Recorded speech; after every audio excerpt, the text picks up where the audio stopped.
In this Go Byte, we're going to have a look at closures. Now, closures in most programming languages refer to functions which are able to access variables from the scope where they are created. And so what that means is the function is able to work with data from its surrounding context. Let's have a look at some of the most common use cases: remembering state between function calls, creating functions with built-in configuration, encapsulating behavior and data together, avoiding global variables, and writing cleaner and more flexible code. And we're going to have a look at some of those things here.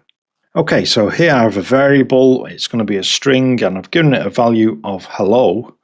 Then we are going to create a function and again store that on a variable. And so you've seen how we can do that in the functions as values lesson. Check that one out. So here we're going to say greet equals func. Notice I'm not passing any parameters, but what I am going to do is I'm going to use that variable which we defined in the same scope as the function. And this combination of the function plus the captured variable is what makes this a closure. It's a combination of the two things. Okay, so now that we've done that, greet is actually a function which we can call, but let's see what happens when we call it. Go run main.go, and it prints out hello. So we didn't pass the message in as a function parameter. We actually accessed it inside of the function, making this combination of that variable defined in the same scope as the function with the function, therefore becoming a closure. Okay, so now let's have a look at another example, and it'll show you how captured variables are not copied. The function actually remembers the variable itself. So here I'm starting out with a count, which is an integer, and then we'll have a function which I'm going to assign to this increment variable, func. And inside of here, each time, what we're going to do is we're going to increment count and also print it out. Now, if we were passing in count as a parameter, now if count was a parameter for the function, each one would be a copy. But in this scenario, the function is actually going to remember count's value. So if we go and call increment multiple times, what do you expect to see here? Let's go and run this. Go run main.go. We see 1, 2, 3. It's incremented each time because the function is actually remembering the value. Okay, let me demo one last example. Here I'm going to show you that closures can be returned from functions, which makes them especially useful. So we have this make counter function, and it's returning another function which returns an integer. And inside of the make counter function, you'll see we declare a count variable, and we use that inside this anonymous function. And when we use this combination of a variable and function which is defined in the same scope, which uses that variable, then again the combination of the two things becomes a closure. And so here we are returning a closure from the make counter function. So let's go and try this out.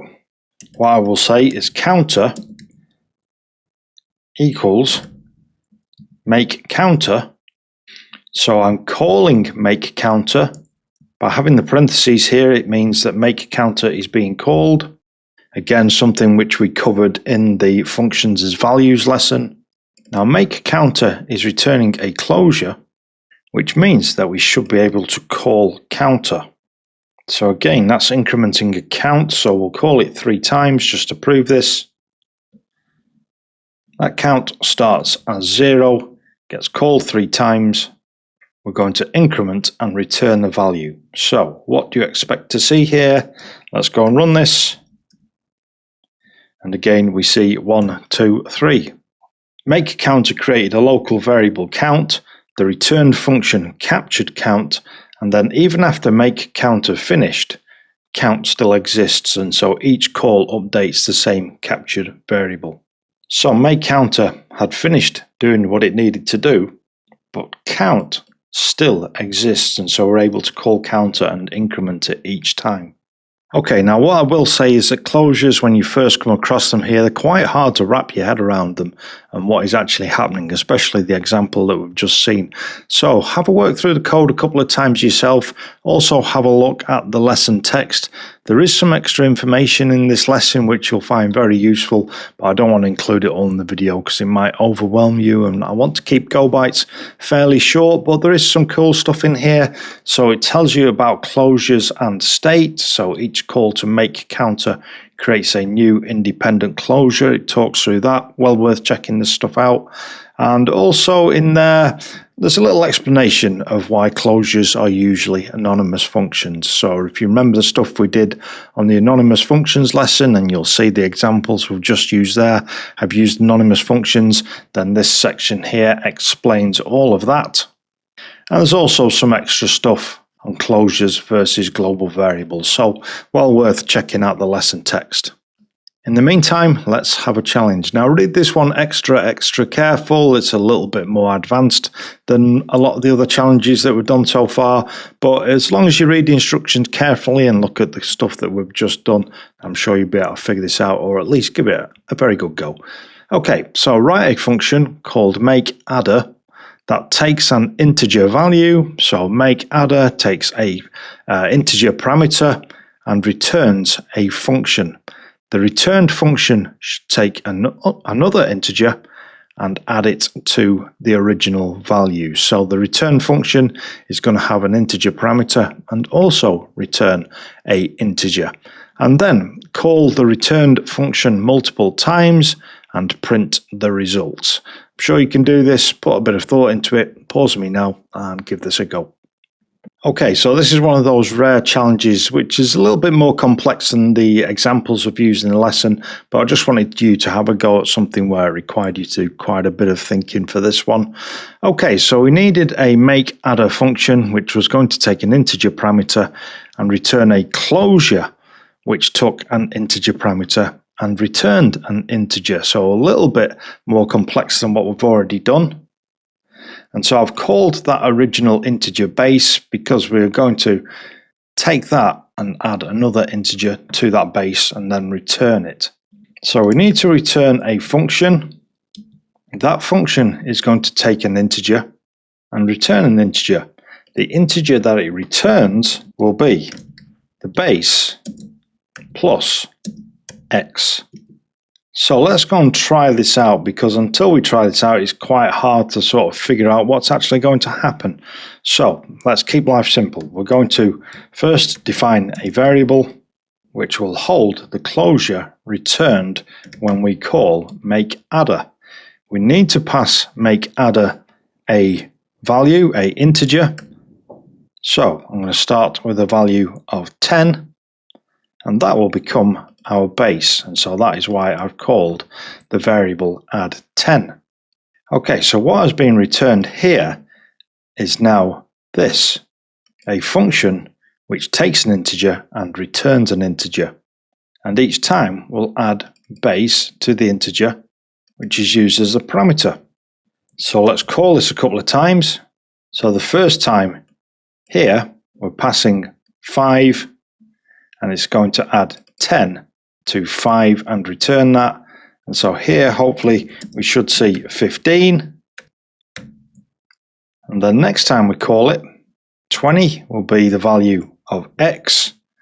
That is going to return base, which is 10, plus x.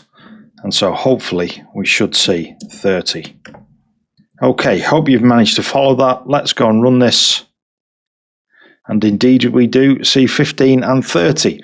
So take your time to have a look over the code we've just written, especially look at matching those values to the actual parameters, such as the base and the 10 there, the 5 and the x. Look at how this is calculated and how makeAdder returns a closure which we can then call. Okay, how did you get on with that one? Don't worry about this one too much if you found it a little bit tricky, because I think this is probably one of the hardest challenges we've done so far. But if you gave it a go, if you're starting to understand it, then that's good progress, and you'll be able to identify closures when you see them in other people's code, and hopefully be able to see scenarios where you might start to be able to use closures yourself. That'll become more apparent as we do more Go Bytes and use closures and write more code together. But for now, hope you've enjoyed this one. Give the video a like, make sure you subscribed if you want YouTube to show you more Go Bytes. And like I say, there was a little bit of extra information contained in this lesson in the text version. Feel free to have a read of that. I'll leave all the links in the description, and I'll see you in the next one.